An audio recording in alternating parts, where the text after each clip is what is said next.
बिस्मिल्लाहिर्रहमानिर्रहीम, अस्सलामु अलैकुम। हेलो पाकिस्तान। दुनिया भर में जहाँ कोई एक भी पाकिस्तानी है वो है मेरे लिए एक छोटा सा पाकिस्तान। सबसे पहले मैं ओवरसीज़ पाकिस्तानी जो मिडल ईस्ट में बैठे हैं, सऊदी अरब से बेशुमार लोगों के मैसेजेस आ रहे हैं, बाकी सारी दुनिया से मैसेजेस आ रहे हैं।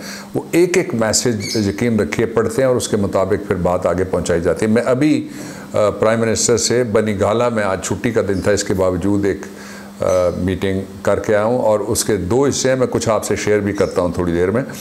लेकिन यह है कि आना शुरू हो गए हैं फ़्लाइट्स, सऊदी अरेबिया से आ गई है। जो लोग कहते थे कब आ रही हैं, 26 फ़्लाइट्स का और शेड्यूल है जो जा रही हैं, और जितना भी इंसानी तौर पे जल्दी मुमकिन है आपकी गवर्नमेंट आपको वापस लाने के लिए लगी हुई है। और प्राइम मिनिस्टर उस पर ज़ाती तौर पे इंटरेस्टेड भी हैं और मुतवज्जो भी हैं, और उसके ऊपर उनका पूरा थ्रस्ट और पूरा ज़ोर जिसको कहा जा सकता है एग्जीक्यूटिव अथॉरिटी का, वो सारा लगेगा इंशाअल्लाह अज़ीज़। Nobody will be left out, we are all family, large family. कल मैंने आपसे एक बात की थी, उस पर जाने से पहले मैंने कहा था मैं दो नुक्ते, ये जो भीख मांगी गई है इस्तीफ़े वाली, इसके दो नुक्ते हैं ख़ास जो मैं आपसे शेयर करना चाहूँगा। और उसके अलावा मैं आपको ये बताना चाहता हूँ कि जो पाकिस्तान में आज पहली दफ़ा एक ऐसी नुमाइश हुई है जिसमें हमने कोरोना से रिलेटेड जितनी भी इक्विपमेंट है वो पाकिस्तान में बनना शुरू हो गया, और हम अब इसको बाहर से नहीं मंगवाएंगे, इंपोर्ट नहीं करेंगे, बल्कि एक्सपोर्ट करेंगे। उसकी पहले तो मैंने आपको क्लोरोक्वीन के बारे में बताया था कि उसकी डिमांड अमेरिका से भी आई है और सऊदी अरब से भी आई है, टर्की से भी आई है, इटली से भी आई है और जर्मनी से भी आई है। ये पिछली जो कैबिनेट की मीटिंग थी उसके अंदर ये फैसला हुआ था। अब 2 दिन छोड़ के, यानी कल इतवार और सोमवार छोड़ के मंगल को फिर कैबिनेट की मीटिंग है जिसमें और बड़े फैसले होंगे और ये प्रोसेस तेज़ी से आगे चलेगा। जो मेड इन पाकिस्तान की इसलिए धूम आज सारी जगह पे मची है, जो बड़े बिज़नेस सर्कल्स हैं, कि पाकिस्तान में पहले ये होता था कि कुछ बाहर की कंपनीज़ हैं वो यहाँ पे किसी को हायर करते थे, चीज़ें बना के उसके ऊपर मेड इन पाकिस्तान नहीं लिखा जाता था और ले जाते थे अपना ब्रांड का ठप्पा मार के वो बेचते थे। लेकिन सारी दुनिया में से, ये मैं कहना चाहता हूँ जो पाकिस्तान के ट्रेडर्स हैं, एक्सपोर्टर्स हैं, मैं उनको भी कहना चाहता हूँ, मैन्युफैक्चरर्स हैं उनको कहना चाहता हूँ, सबको, एप्टमा को भी मैं कहना चाहता हूँ कि ये याद रखिए कि पैसा ही सिर्फ कोई चीज़ नहीं है। आपकी एक शनाख्त ऐसी है जिसके बगैर हम ना कहीं आ सकते हैं ना जा सकते हैं, वो पाकिस्तानी पासपोर्ट है, और उसकी इज़्ज़त का ये तकाजा है कि हम इसरार करें। मिसाल के तौर पे हम क्या बांग्लादेश से कोई छोटी क़ुव्वत हैं मुआशी तौर पे भी, अदरवाइज़, कि जनाब हम ये कहें कि हम अपना नाम नहीं लिख सकते, आप अपना नाम लिखा के। तो अब कुछ कंपनीज़ में ट्रेंड है कि वो अपना नाम मेड इन पाकिस्तान भी, मिसाल के तौर पे एक ज़ारा का स्टोर था, वहाँ कोई गया, उसने कोई छोटा सा वहाँ से कोई चीज़ ख़रीदी और वो ये देख के हैरान रह गया कि इसके ऊपर मेड इन पाकिस्तान लिखा हुआ है। इस तरह से और जगह भी है। तो ये अब जो मेडिकल इक्विपमेंट है बाय एंड लार्ज और पर्टिकुलरली कोरोना रिलेटेड, उसके बारे में पाकिस्तान अपनी export Pakistan made in Pakistan के नाम से करेगा। मैं यहाँ जो मेड इन पाकिस्तान वाले हैं उनसे ये भी कहना चाहता हूँ कि जब एक्सपोर्ट होती है, हम शुरू में मार्केट हमने चावल की सारी हमारे पास होती थी, फिर बेईमानी उसमें शुरू हो गई और जो स्टैंडर्डाइजेशन है और क्वालिटी है उसके ऊपर कॉम्प्रोमाइज़ हो गया, इसलिए फिर पाकिस्तान की बदनामी होती है। थोड़ा सा पेट पे पत्थर बांधने के लिए आपको कोई नहीं कह रहा, लेकिन जल्दी ना करें। जो पैसे आपके नसीब के हैं, आपके बिज़नेस के हैं, वो ज़रूर मिलेंगे। एक दूसरा ये कि आज एक और मैं जब गया तो प्राइम मिनिस्टर उस मीटिंग में थे, और फिर उस मीटिंग से मैंने जो सुना वो मैं आपको बताता हूँ कि वज़ीर-ए-आज़म ने छोटा कारोबारी इमदादी पैकेज उसका ऐलान कर दिया है। ये SMEs इनको कहते हैं, small and medium size enterprises. ये बदकिस्मती की बात ये रही है कि पिछला जो भी निज़ाम चलता है पिछले 3 अशरों से 4 अशरों से तकरीबन, उसमें जो छोटा कारोबारी है उसके लिए कोई जगह नहीं, बड़े बड़े कारोबारियों के लिए सारे स्कीमें, जो छोटा मज़दूर है उसके लिए कोई जगह नहीं, बड़े बड़े जो आ गए उनके लीडर और उनके जो बड़े बड़े गुरु उनके लिए सारा कुछ, और फिर जो ऐसा है जिसकी आवाज़ ही कोई नहीं, जो साबित ही नहीं कर सकता कि उसको किसी ने 2 दिन के लिए हायर किया था, कॉन्ट्रैक्ट लिखा नहीं जाता, और 2 दिन बाद अगर कोई कह दे कि चले जाओ बस तुम्हारा काम मुझे नहीं पसंद आया, तो वो बेलचा यहाँ रखेगा और कस्सी इधर उठाएगा और रस्सी यूँ डाल के उसको जाना पड़ेगा। इसी पे इकबाल ने कहा था, है तल्ख बहुत बंदा है मज़दूर के औकात। तो ये अब उसका एक गारंटी स्टेट की तरफ से और इमरान की तरफ से, तब्दीली सरकार की तरफ से और पीटीआई की तरफ से ये मिली है कि एक वेबसाइट आज लॉन्च हुई है। जो आप छोटा कारोबार करना चाहते हैं या आप करना चाहते हैं कोई ऐसा काम जो थोड़े पैसों से शुरू हो सकता है, तो फौरी तौर पे इस वेबसाइट पे अपनी रजिस्ट्रेशन आप करवाना शुरू कर दें। ये लॉन्च हो गई है और इस पे 12,000 रुपये फ़ी कस लोगों को मिलेंगे। जो छोटा, मिसाल के तौर पे कोई आदमी है वो इन हालात में बर्गर लगाना चाहता है, कोई आदमी है थोड़ी सी ख़रीदारी करके 10-20 हज़ार की लाना चाहता है, डेली बेच के उसके ऊपर डेली कुछ ना कुछ अर्न करना चाहता है। ऐसे बेशुमार लोग हैं। ये मजाक लगता है उनको जो अशराफिया बबल, मैं उसको कहता हूँ कि एक बबल है, बुलबुला है जिसमें बाज़ सेक्टर्स आबाद हैं और बाज़ इलाके आबाद हैं, वहाँ दुनिया नहीं रहती। वो तो उस दुनिया का उशरे अशीर भी नहीं है, बल्कि इतना सा भी नहीं है उसका।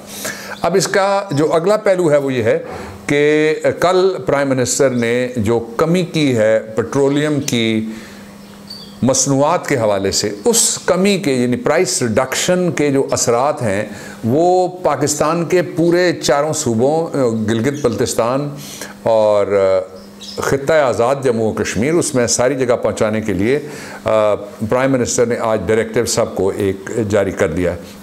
मैंने कल आपको कहा था, मैं 2 बातें और भी हैं, एक महंगाई से मुतल्लिका है और दूसरी मैं आपसे जो कहना चाहता हूँ, कल मैंने कहा था कि जो कल हम बात कर रहे थे इस्तीफ़े की भीख मांगने वालों के हवाले से, तो 2 चीज़ों से वो इस वक्त तवज्जो हटाने में लगे हुए हैं, 2 चीज़ों में से, और काफ़ी हद तक इसमें वो कामयाब दिखाई देते हैं। बज़ाहिर जाना किधर है, ये सारी चीज़ें उनका सामना करना पड़ेगा।